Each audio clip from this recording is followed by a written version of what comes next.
Chapter 1. Alex Stonebridge came to with a buzzing head and a feeling of complete disorientation. His mind was hazy, as if through a thick fog, and memories were slipping away like dissipating smoke. Where is he? What's going on? Looking around, Alex found himself in a cramped metal chamber the size of a small cabin. Faint light filtered in through a tiny porthole, casting a dim glare on the bare walls. The only furniture was a hard bunk and a folding table with a couple of chairs. Alex sat in one of the chairs, handcuffed to the tabletop.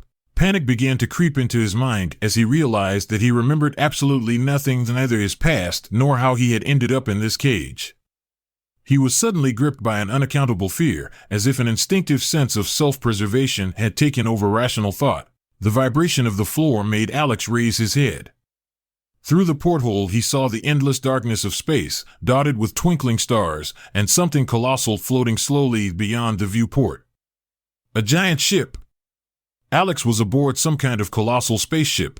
The feeling of fear only intensified when Alex realized that he was nothing but a prisoner, shackled and thrown into this cramped cell alone. He drummed his fists on the metal table, desperately calling for help. Soon the door rattled open and two men entered the cell, a tall, bald guard with a blank face and a shorter man in luxurious garb reminiscent of an ancient Roman senator's robe. His hair was carefully combed back and his beard was groomed. "Greetings, prisoner 081622, the man said with cold arrogance. "My name is Septimus, and I am a privileged of this vessel. Your memory may be a little foggy from the cryogenic freeze, but don't worry, everything will fall into place when we arrive on the Carysta." The word Carysta echoed darkly somewhere in the depths of Alex's memory, conjuring up vague images. As if that name should have meant something to him, but he couldn't quite grasp the elusive string of memories. "You may now consider yourself a peon, the lowest rung in the hierarchy of our society," Septimus continued with the air of a man instructing a disobedient child. "You have absolutely no privileges or rights. Your life belongs to those who dominate you." He paused, scratching his beard as if for dramatic effect. "Take an example from me, peon.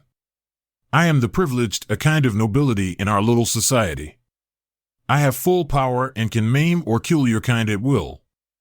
Consider this a brief introduction to the rules of the game. Remain obedient, and perhaps one day you will be able to elevate your status." With these words, Septimus gave Alex one last condescending look and left, leaving the guard to keep an eye on the prisoner.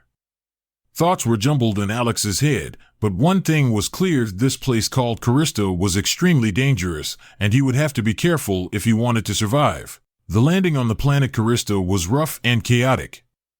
Hundreds of prisoners spilled out of the crumbling space shuttles in confusion, landing in a huge hangar. The peons lined up uncomplainingly in rows, looking around with apprehension and bewilderment. On a dais in the middle of the hangar, a huge humanoid at least 3 meters tall strode out. His face was concealed by a metal mask, making him appear to be a walking statue of steel and flesh. In one hand, he held a long rod with an amber tip that glimmered with a mysterious light. The creature swung the rod to the floor and let out a furious roar that sent a shudder through the crowd. "Hark ye lowly peons! I am Quester Braxis, ruling arm of the Lords of Carysta. From this day forward, you will swear allegiance to the new order." Braxis began to explain the hierarchical system in place on the planet. At the very bottom were the powerless peons, servants, and slaves to everyone else.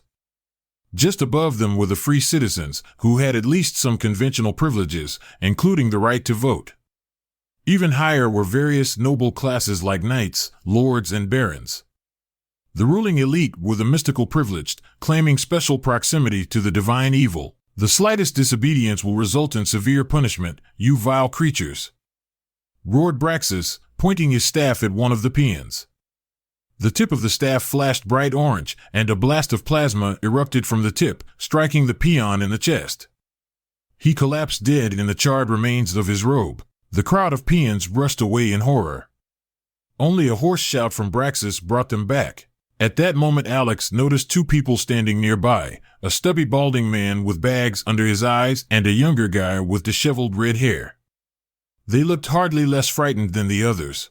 "Hi, I'm Victor," the balding man whispered.